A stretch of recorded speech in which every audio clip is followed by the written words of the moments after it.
আসসালামু আলাইকুম everyone, welcome back to my channel BD studio. তো আজকে আমি ওড়না দিয়ে একটি হিজাব তৈরি করব। তো এই জন্য আমি ওড়নাটা ভালোভাবে ভাঁজ দিয়ে নিয়েছি 2 ভাঁজে। এরপর বন্ধ যে অংশটা আছে ওই বন্ধ অংশটাকে আমি এভাবে কোনাকুনি মিলিয়ে নিচ্ছি। তো এভাবে করে মিলিয়ে নিলাম। মিলিয়ে নেওয়ার পরে আমি 44 ইঞ্চি মাপ নিচ্ছি। তো মাথার যে অংশটা ওই মাথার অংশের উপরে হাত রেখে এখন আমি 44 ইঞ্চিতে দাগ কেটে নেব। যতবারই দাগ কাটবো তখন ঘুরিয়ে ঘুরিয়ে মাথার অংশটাকে হাত দিয়ে চেপে ধরে তারপরে ঘুরিয়ে ঘুরিয়ে দাগ কেটে নেব। এরপর আমি একটা রাউন্ড শেপ দিয়ে নিলাম, দিয়ে এখন আমি হিজাবটাকে কেটে নিচ্ছি।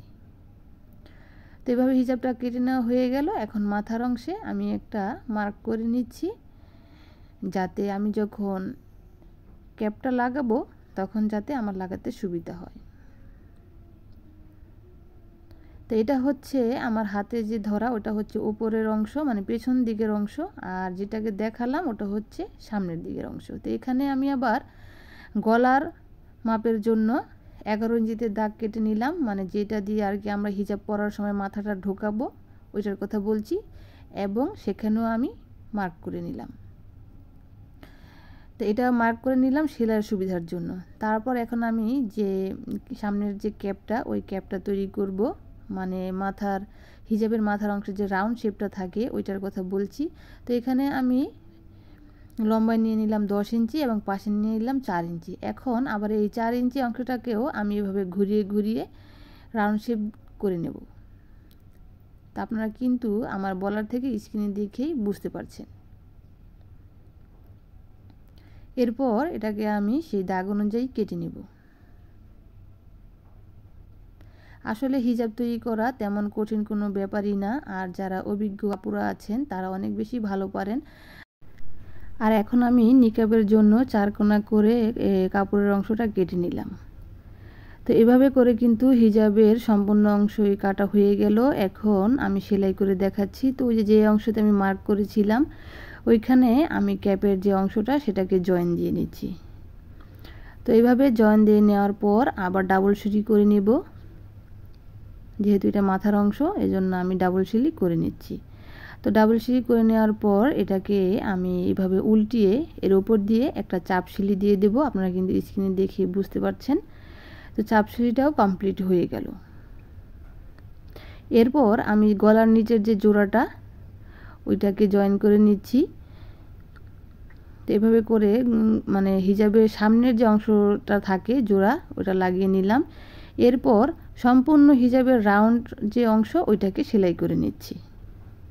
আর আপনারা যখন তৈরি করবেন তখনই কিন্তু বুঝতে পারবেন। আর এখন এই যে কলমের দাগ দেওয়া যে অংশ এখানে আমি 4 কোনা কাপড়টা লাগিয়ে নেব।